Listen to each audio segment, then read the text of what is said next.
Estimados amigos, muy buenos días con todos aquí. Les saluda la profesora Pilar Paredes en una edición más de nuestra Academia ADP y nos toca desarrollar la unidad número 7 con respecto pues al CEPU, ¿no?, de la Universidad Nacional de Ica. Entonces vamos a empezar con el desarrollo de la unidad 7 y luego vamos a resolver las preguntas. Empezamos entonces con el primer tema de la unidad número 7. Tiene que ver con el capítulo de Ciencia Geográfica. De inmediato, vamos a empezar definiendo qué es la geografía. Sabemos que la geografía, muchachos, es una ciencia. La geografía es una ciencia. Es una ciencia social, así es, pero también es una ciencia holística. ¿Por qué holística? Porque estudia la relación entre el hombre y el medio que lo rodea. Entonces vamos a decir que es una ciencia social y a la vez holística que estudia la relación que existe entre el hombre y su entorno y su medio. La relación, entonces, hombre y el medio que lo rodea. Ahí está. Medio ambiente es lo mismo, por eso puedes colocar hombre ambiente o también le puedes decir hombre medio. A continuación vamos a mencionar cuáles son esos principios que rigen a esta ciencia. El primer principio, muchachos, es el de localización. Es el principio más importante de la ciencia geográfica, correcto, propuesto por Federico Ratzel, uno de los grandes expositores de la geografía contemporánea. Nos dice que en todo estudio de un fenómeno geográfico se deben determinar por el principio de localización la latitud, la longitud, ¿no?, la altitud, el área o superficie. Así es. El segundo principio es el principio de descripción. El principio de descripción, enunciado por Paul Vidal de Lablache, un gran representante de la geografía francesa. Paul Vidal de Lablache. Cuando vamos a hablar de la descripción, estamos hablando de describir, de mencionar las características del fenómeno a estudiar. Luego tenemos que hablar del principio de comparación. Aquí precisamente vamos a tener al gran expositor de la geografía en Alemania, Karl von Ritter y Paul Vidal de Lablache son los dos grandes autores del principio de comparación. Comparar significa establecer semejanzas y diferencias entre dos fenómenos. Luego tenemos el principio de causalidad. El principio de causalidad va a ser enunciado por otro gran representante de la geografía alemana, ¿correcto? Se llamó pues Alexander von Humboldt. Alexander von Humboldt, ahí está. Que nos dice que en el estudio de todo fenómeno geográfico debemos determinar el porqué, las causas de las características de ese fenómeno. Otro principio importante, tenemos el principio de conexión, expuesto por Jan Brunes.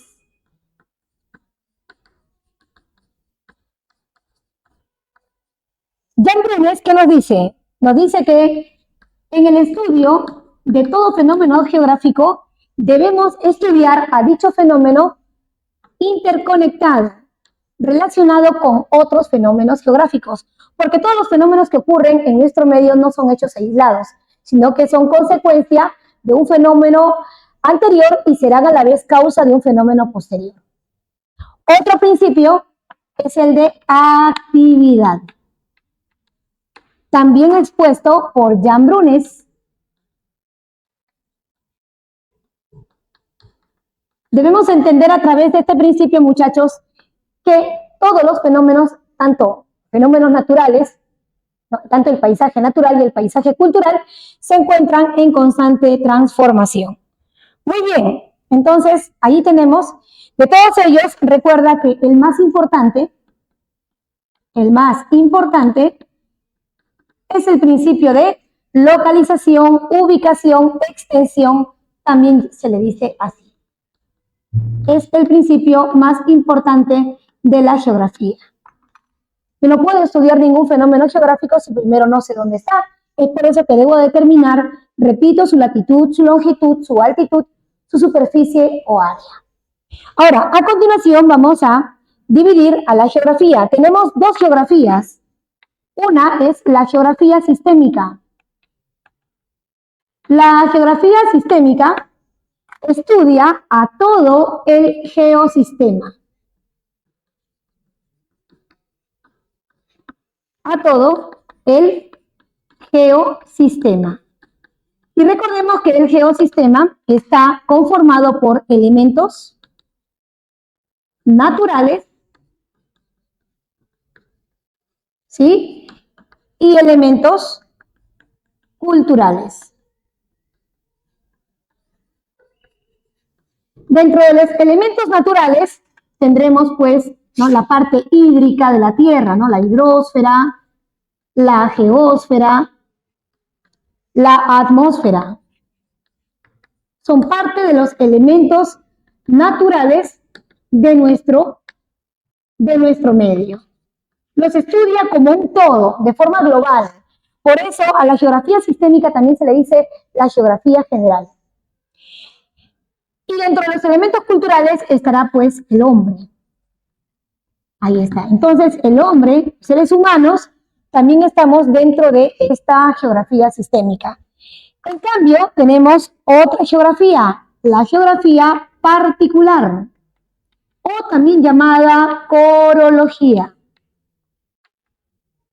Esta geografía estudia cada uno de los elementos de la geografía sistémica de forma, insisto, particular. Así es.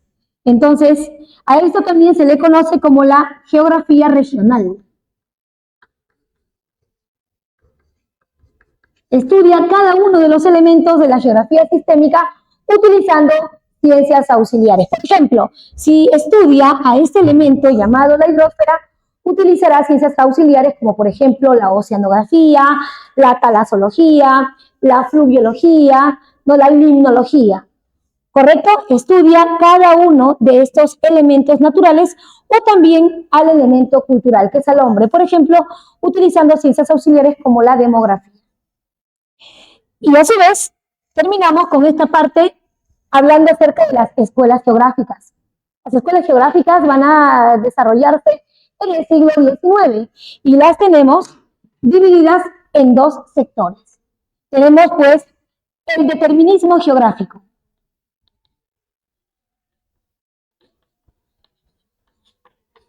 El determinismo geográfico. Esta escuela nace en Alemania en el siglo XIX, cuyo máximo representante es Federico von Ratzel. Así es, Federico Ratzel. ¿Qué nos decía Federico Ratzel con respecto al determinismo geográfico? Que la geografía determina, condiciona el desarrollo de los pueblos. Esta geografía eleva el medio, ¿correcto?, el medio natural sobre el hombre, le da al hombre un papel pasivo dentro del desarrollo. En cambio, como una respuesta al determinismo geográfico, surge en Alemania esta escuela llamada el posibilismo. El posibilismo geográfico surge en Francia y tiene como máximo expositor a Paul Vidal de la Blache, que nos dice: en el desarrollo de los pueblos es importante contemplar al medio, sí, pero por encima del medio, ¿quién influye? El hombre. El hombre, con su acción transformadora, modifica su medio y lo adapta al desarrollo de a la satisfacción de sus propias necesidades. Este tipo de geografía, donde se rescata la acción del hombre, se le llama, pues, esta escuela se le llama el posibilismo geográfico. Aquí, en el posibilismo, el hombre tiene un papel activo. Ya no es un ser pasivo dentro del desarrollo de la geografía. Entonces, son dos escuelas distintas. Una surge, insisto, en Alemania. Federico Ratzel será el máximo representante de esta escuela, mientras que Paul Vidal de Lablache representará pues a esta escuela francesa del posibilismo geográfico. Muy bien, y vamos de inmediato con el desarrollo de las preguntas que tienen que ver con este tema. Vienen a ser las preguntas, a ver, vamos a ver por aquí, las preguntas 1 y 2. Nos dice la primera pregunta: geógrafo moderno que sustenta que el hombre es el centro de los estudios geográficos. Es una geografía que eleva al hombre por encima del medio que lo rodea. Es la geografía posibilista o posibilismo geográfico. Precisamente el autor es Paul Vidal de Lablache. Eso lo tenemos en la clave la E. Ahí está. En la segunda pregunta nos hablan acerca de la geografía general. ¿Se encarga del estudio de qué? ¿Qué estudia la geografía general o también llamada sistémica? Estudia a todo el geosistema con sus elementos naturales y sus elementos culturales. ¿Dónde está esa clave? Ahí está. Dice, dice A, de todos los principios geográficos de la Tierra; B, de cada una de las regiones del mundo; C, todo el geosistema y sus elementos naturales; D, del estudio de la estructura terrestre; de la hidrosfera y la litosfera. La clave que más se acerca a este concepto es la C. Todo el geosistema y sus elementos naturales, pero ahí también deberíamos añadir los elementos culturales, porque el hombre también forma parte de este geosistema. Muy bien, dejamos atrás esta parte, esta es la primera parte del desarrollo de la unidad 7, y bueno, pues hay otro tema interesante en esta unidad que viene a ser el universo. ¿Qué es el universo, alumnos? El universo es todo. Es la totalidad de las cosas. Es todo cuanto existe. Y ese todo está conformado por un conjunto de elementos, ¿correcto? Está conformado por una serie de elementos. Por ejemplo, vienen a estar aquí las galaxias, las estrellas que conforman las galaxias, las constelaciones, planetas,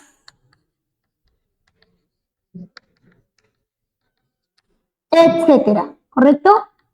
Es todo cuanto existe, y ese todo está resumido en la materia, el espacio, el tiempo, la radiación luminosa, la radiación oscura, ¿correcto? Y todos estos elementos forman el universo. Además, el universo, recuerda, está en una perfecta organización.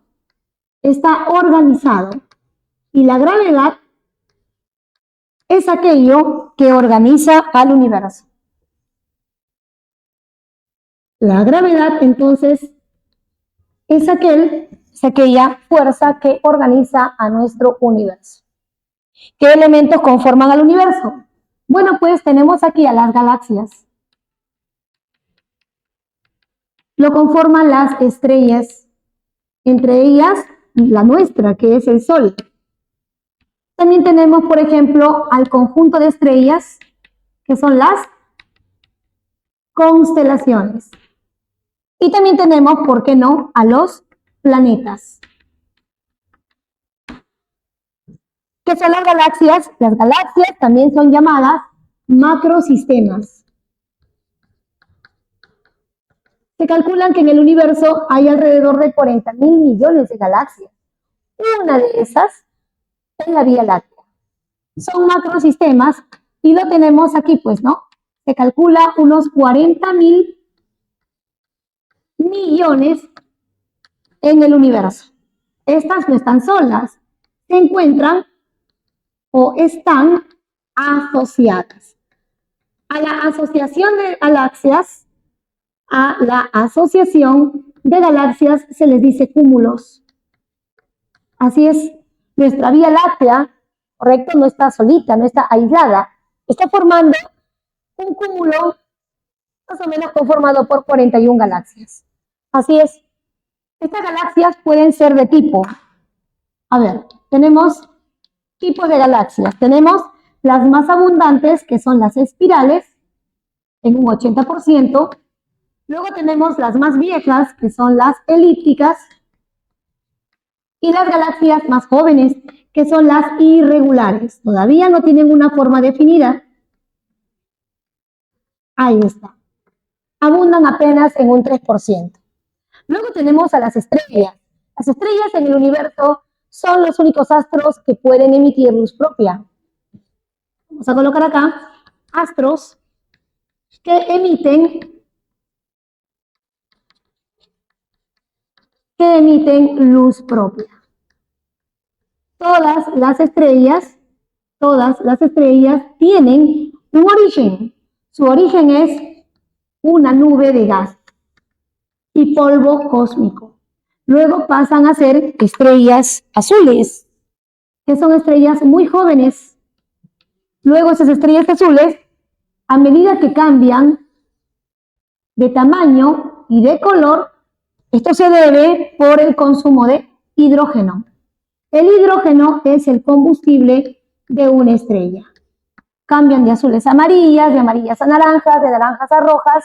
Algunas explosionan, a lo que se les llama la supernova, y muchas de ellas terminan siendo agujeros negros.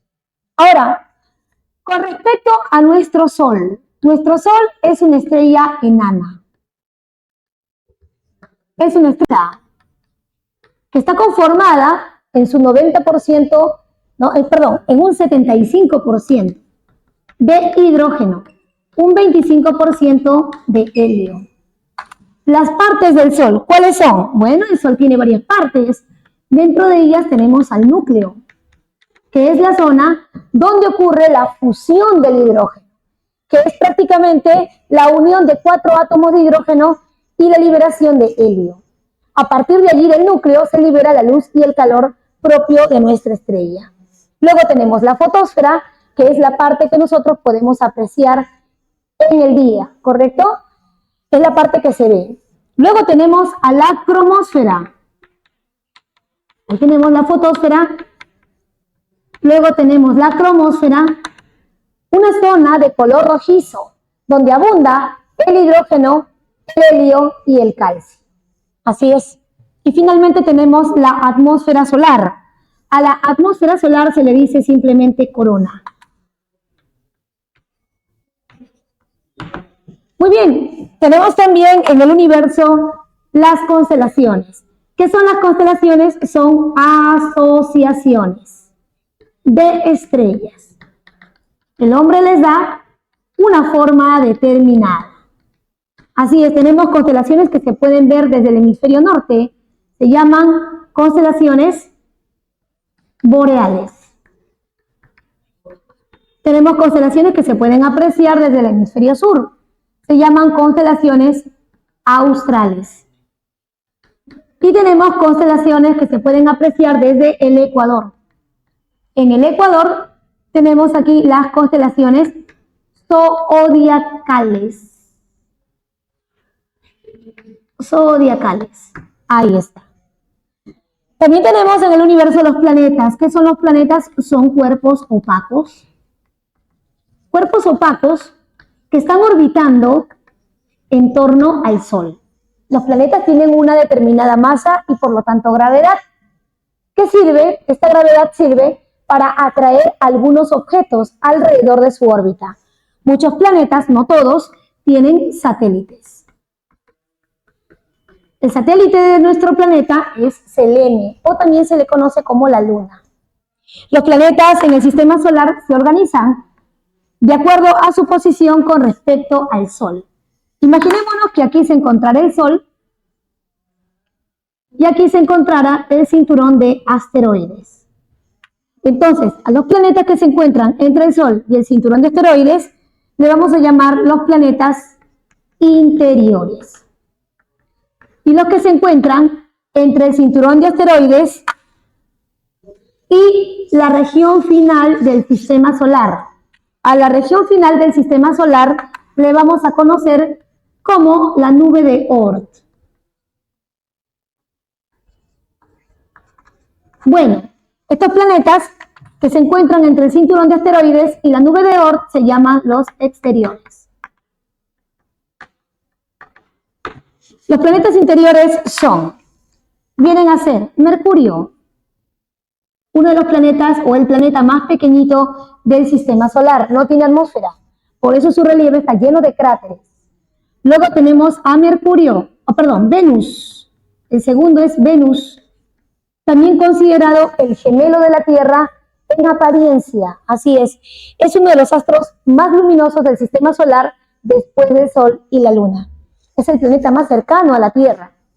Luego se encuentra nuestro planeta, la Tierra. Luego se encuentra Marte.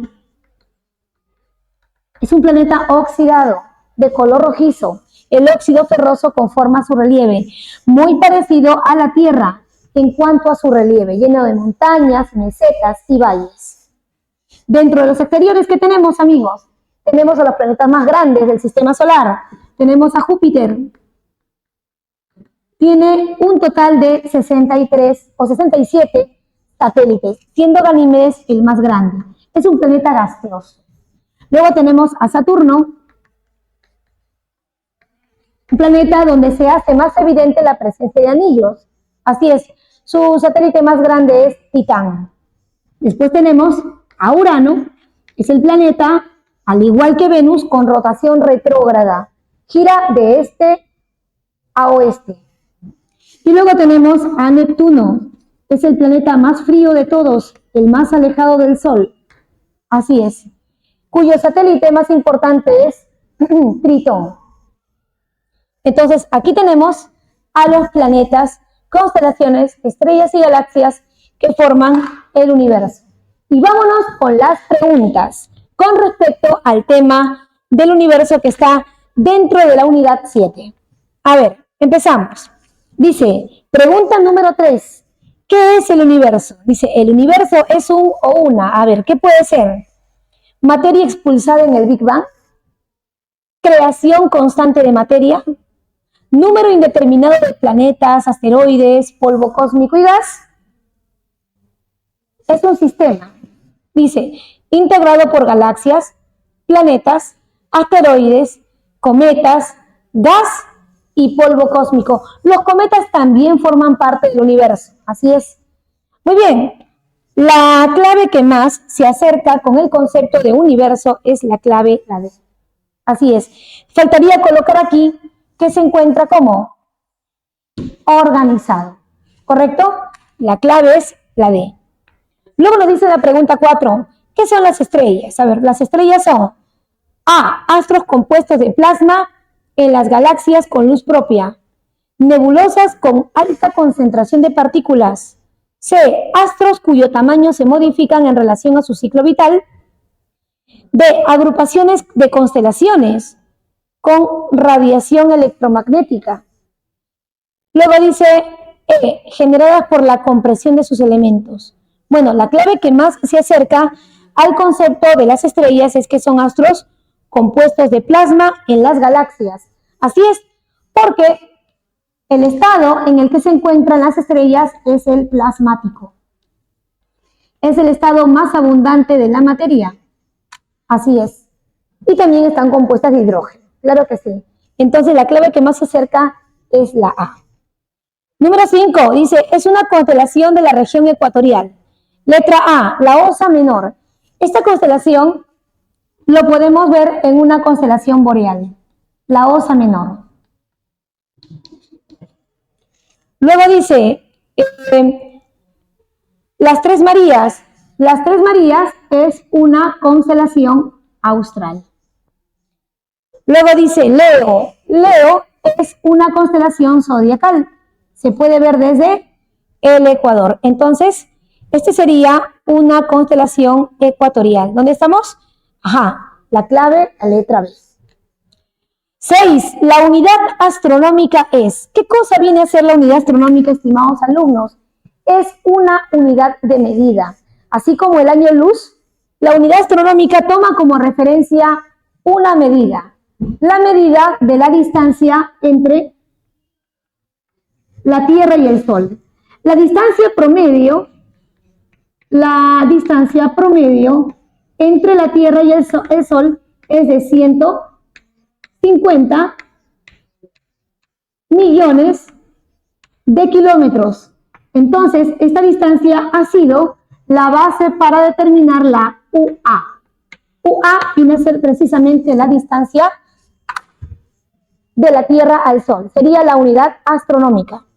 ¿Dónde está eso? Dice la distancia promedio entre el Sol y la Tierra. Eso es la clave, la C.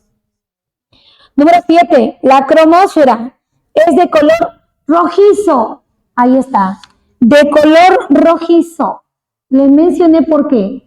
Debido a las altas concentraciones de hidrógeno, helio y calcio. ¿Esto dónde estamos? ¿Dónde está eso? Ajá. La clave, la D. La 8 nos dice, es un planeta exterior. ¿Cuál sería?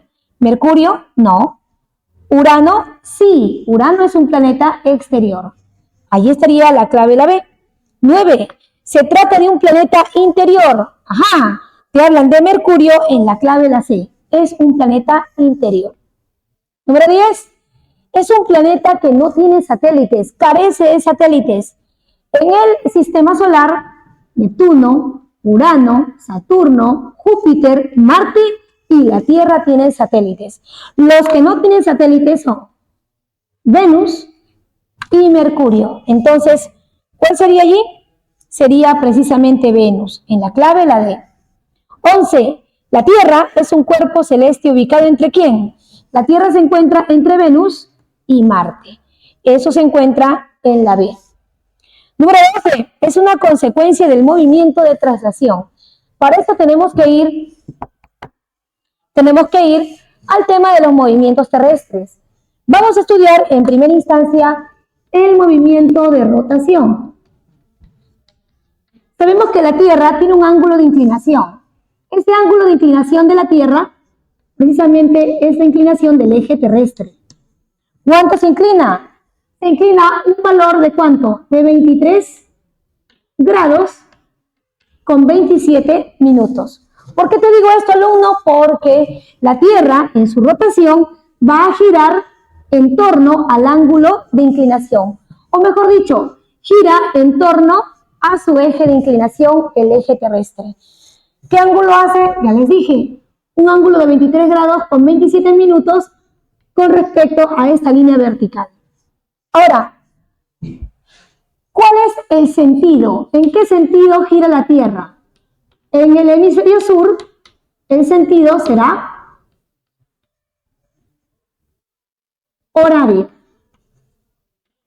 mientras que el sentido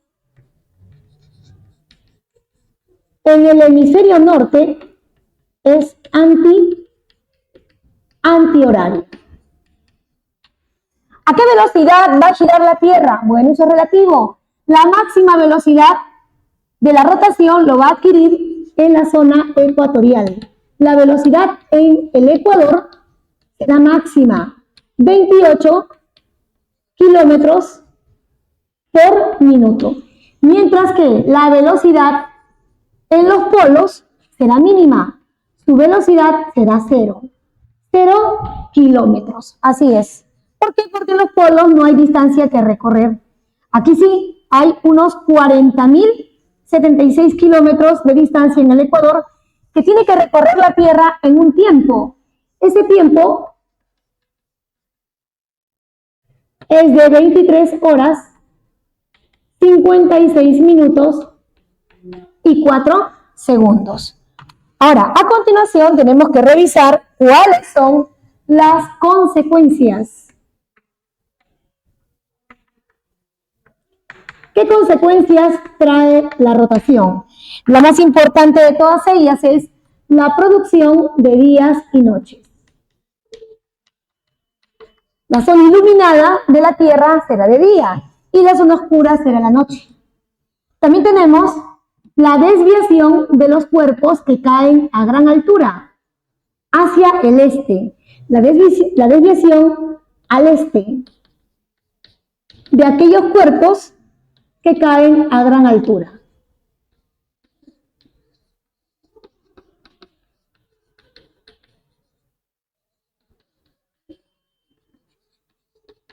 ¿Por qué se desvía hacia el este aquellos cuerpos que son lanzados de una gran altura? Porque sabemos que la Tierra gira en esta dirección. ¿Cuál es la dirección de la rotación? No es lo mismo que el sentido. La dirección es de oeste hacia el este. Y es por eso que los cuerpos, mientras van cayendo de gran altura, la Tierra va girando hacia el este y los cuerpos se desvían en esa dirección. También otra consecuencia importante es la deformación terrestre, haciendo que la Tierra no sea una esfera perfecta, sino que va a adquirir una nueva forma. La forma de la Tierra es esta, es un geoide, achatado, aplastado en los polos y ensanchado en la zona ecuatorial. Así es, alumno. Entonces tenemos algunas consecuencias de la rotación y con respecto a la traslación, ¿qué podemos decir del movimiento de traslación de la Tierra? Es el movimiento que realiza la Tierra alrededor del Sol. ¿En qué tiempo lo hace? En un tiempo promedio de 365 días, más 5 horas, 48 minutos y 45 segundos. Así es el tiempo exacto de la traslación. Durante este giro, durante esta vuelta completa, la Tierra va a presentar dos momentos. Un momento donde la Tierra se aleja más del Sol. Recordemos que la distancia promedio de la Tierra al Sol, que dije hace un momento, es de 150 millones de kilómetros, es decir, una unidad astronómica. Pero durante el primer, segundo y tercer día del mes de junio, la Tierra se aleja mucho más del Sol, a una distancia de 148 millones de kilómetros, lo que se le conoce como el afelio. Coincide con el invierno o con la llegada del invierno en el hemisferio sur. Y durante el primer, segundo y tercer día del mes de enero, la Tierra se acerca un poco más al Sol. Aquí se aleja un poco más, a una distancia de 152 millones, y aquí se acerca a una distancia de 148 millones de kilómetros, lo que se conoce como el perihelio. Vamos a colocar aquí perihelio. Así es. Bueno, muchachos, la forma que describe, la figura imaginaria que describe la Tierra alrededor del Sol es una órbita, que tiene una forma llamada elipse, es decir, una órbita elíptica. ¿Y esa órbita cuánto mide? Mide 930 millones de kilómetros. Así es, muchachos. ¿Qué consecuencias nos trae a continuación el movimiento de traslación? La más importante, la producción de los años. Tenemos el año civil, que es el año de 365 días, pero también tenemos el año bisiesto, el año que tiene 366 días y ocurre cada 4 años. También tenemos la producción de las estaciones. Y a su vez, la producción de los solsticios, fenómeno que ocurre cuando los rayos solares caen perpendicularmente en los trópicos, y los equinoccios, fenómeno que ocurre cuando los rayos solares caen perpendicularmente en el ecuador. Los solsticios provocan dos estaciones. Provocan la estación de verano e invierno, mientras que los equinoccios provocan las estaciones de primavera y otoño. Así es. Entonces, vamos a continuación a resolver las preguntas que tengan que ver con esta parte del tema. A ver, ¿qué nos dice la pregunta? Vamos a ver, 12. Es una consecuencia del movimiento de traslación terrestre. Ahí está, el inicio y el fin de las estaciones. Sería la clave, la C. Número 13. El equinoccio de otoño Sabemos que los equinoccios se producen, ahí está, cuando los rayos solares caen perpendicularmente en el ecuador. Están hablando entonces, en el equinoccio de otoño, se da cuando, ahí está, la clave sería la D. Los rayos solares, claro está, coinciden o inciden verticalmente en el ecuador. La clave es la D. A ver, entonces, allí tenemos un grupo de preguntas con respecto a este tema. Y ahora tenemos que hablar del siguiente tema, que es la geodesia. ¿Qué es la geodesia? Es la ciencia que estudia la forma, las mediciones terrestres, la forma y las mediciones terrestres mayores a 25 kilómetros. ¿Por qué? Porque las dimensiones menores a 25 kilómetros son estudiadas por la topografía. La geodesia entonces estudia las mediciones mayores a 25 kilómetros. ¿Y cuáles son esas mediciones mayores a 25 kilómetros? Vienen a ser las líneas y círculos imaginarios. Y dentro de esas líneas y círculos imaginarios vamos a tener a la línea imaginaria más importante de todas. Viene a ser, amigos, el eje terrestre. Ahí está. El eje terrestre viene a ser precisamente el eje de inclinación de la Tierra.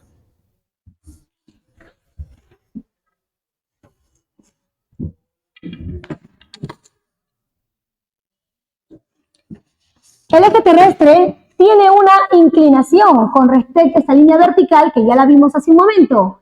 ¿Cuánto se inclina? 23 grados con 27 minutos con respecto a la vertical. Pero hay otra línea horizontal denominada el plano de la eclíptica. Con respecto a este plano, el eje terrestre mide 66 grados con 33 minutos. Es la línea de los polos, se le llama así, porque une imaginariamente el polo norte geográfico con el polo sur geográfico. Tiene una longitud de 12.713 kilómetros.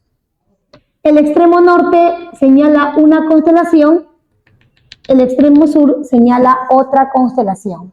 Es la única línea que pasa por el centro de la Tierra. Claro, imaginaria, claro está. Por el centro de la Tierra. Suficiente. A continuación,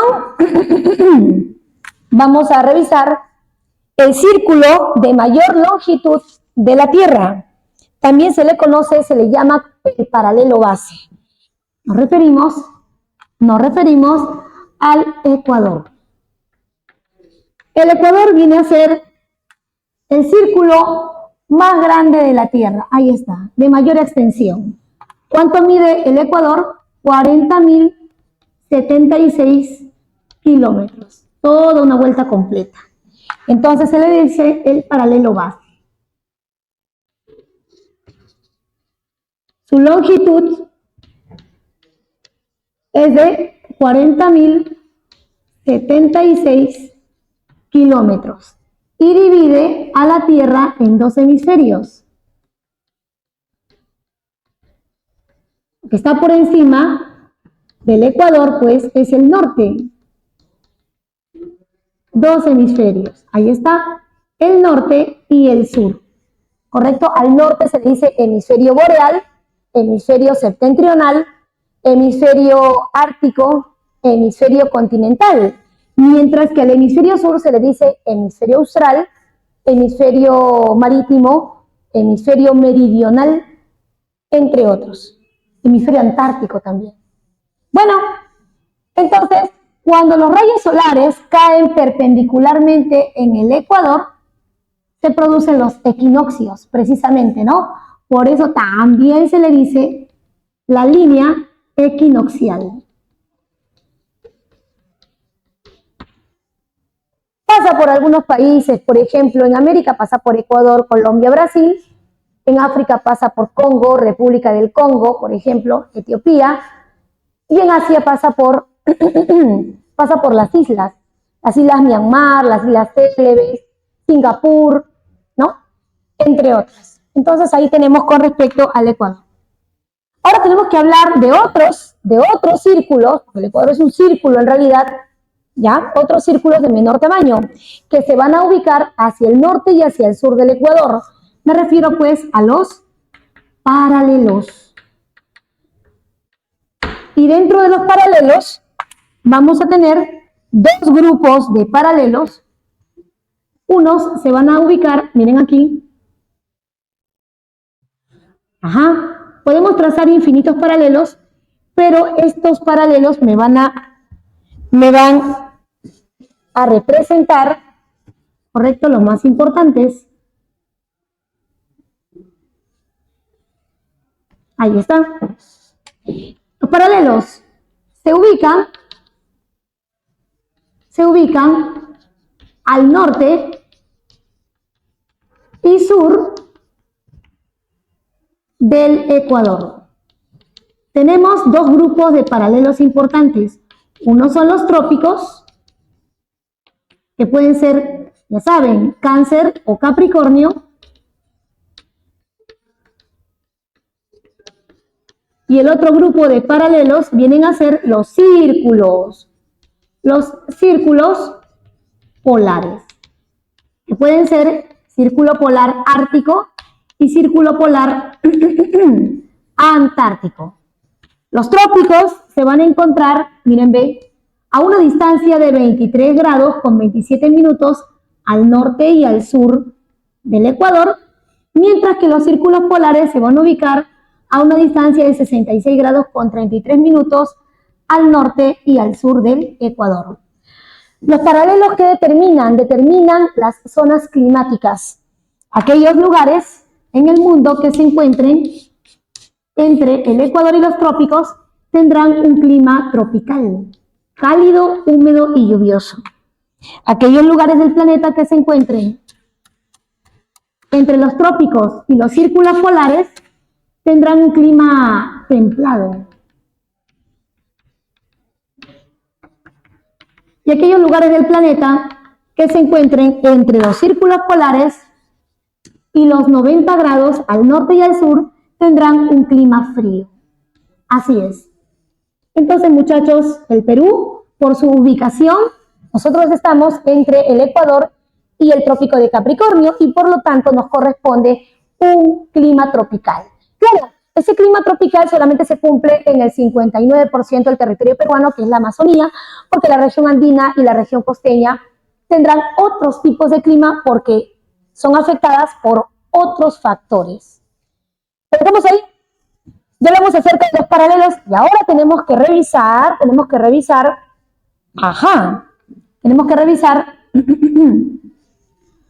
los meridianos. Amigos, los meridianos no son círculos, tampoco son líneas. Los meridianos son semicírculos o arcos de 180 grados. Por ejemplo, ahí está la Tierra, tengo un arco, otro arco, otro arco, otro arco, otro arco y así. Los meridianos, entonces decimos que son arcos de 180 grados. Todos ellos, mira dónde se unen. Se unen en los polos. Se unen en los polos. Podemos trazar infinidad de meridianos, pero dos serán los más importantes. Uno es el meridiano base, que es el meridiano de Greenwich, de grado 0. Viene a ser, por ejemplo, este que está acá, meridiano de grado 0, que divide la Tierra en dos hemisferios, este y oeste. ¿Correcto? Pasa en Europa por Inglaterra, Francia, España, ¿no? Pasa por África también, por Marruecos, Argelia, Burkina Faso, etcétera, ¿ya? Entonces, divide la Tierra en dos hemisferios, también se le llama el meridiano de Greenwich, porque pasa por el observatorio de Greenwich en Londres, Inglaterra. Ya sabes, divide la Tierra en dos hemisferios, el este y el oeste. Al este se le llama hemisferio oriental, o también se le dice levante, y al oeste también se le dice hemisferio occidental o poniente. Tiene ángulos que van desde 0 hasta los 180 grados al este y 180 grados al oeste. Muy bien, chicos, y el otro ángulo o el otro meridiano importante se encuentra a la espalda, diametralmente opuesto al meridiano de Greenwich, y viene a ser este que está a la espalda, ¿correcto? Se llama el meridiano de 180 o también llamada la línea internacional del cambio de fecha.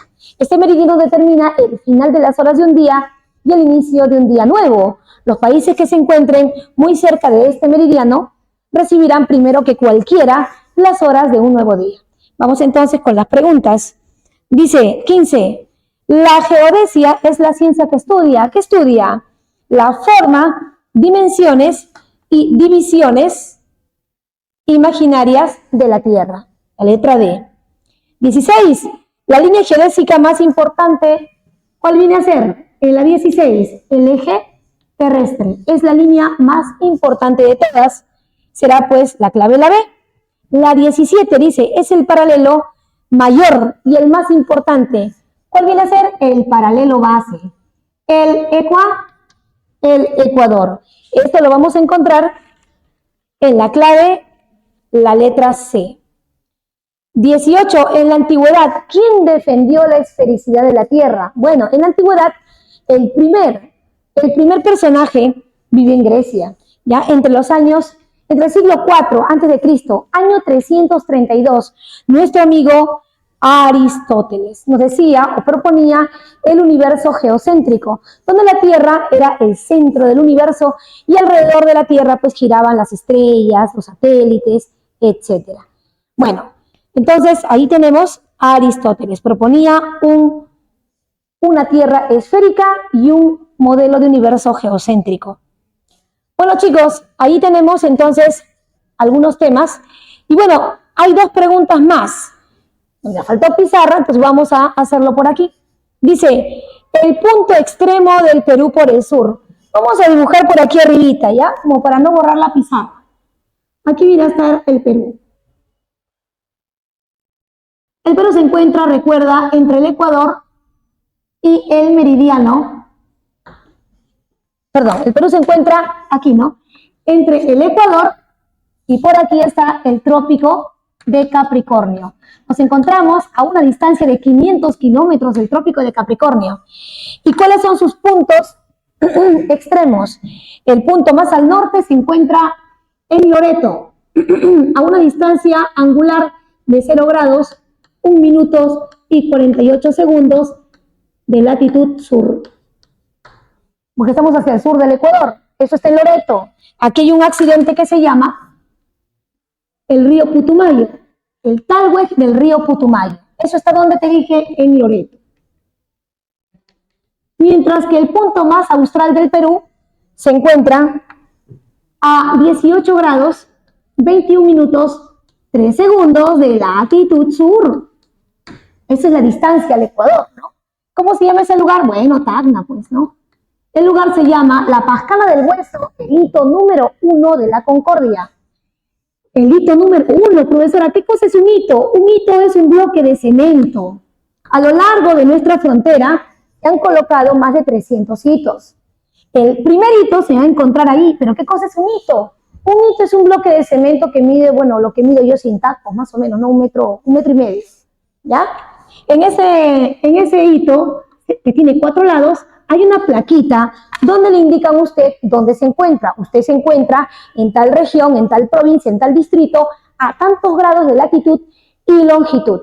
Entonces, en el hito número 1 de la Concordia, aquí se va a encontrar el punto más austral del Perú. ¿Por qué te digo esto? Porque las dos preguntas, mira que nos dicen. 19. El punto extremo del Perú por el sur, ¿cuál es? La letra C. Muy bien. El hito número 1 del punto Concordia, límite con Chile. 20. El primer mapa republicano. Bueno, chicos, el primer mapa republicano se dibujó en el Perú allá por 1865, el siglo XIX. Estábamos en los tiempos de Ramón Castilla y nuestro amigo Mariano Felipe Paz Soldán fue el primero que va a cartografiar al Perú. Claro, de una forma un poco irregular, pero con el tiempo y con las exploraciones que se han hecho hacia la selva, cada vez se hizo más exacta, ¿no?, la cartografía de nuestro país. Así que, chicos, muchísimas gracias por su atención y nos encontramos hasta una nueva oportunidad. La Academia ADEPRE y la profesora Pilar te dicen muchas gracias. Hasta luego.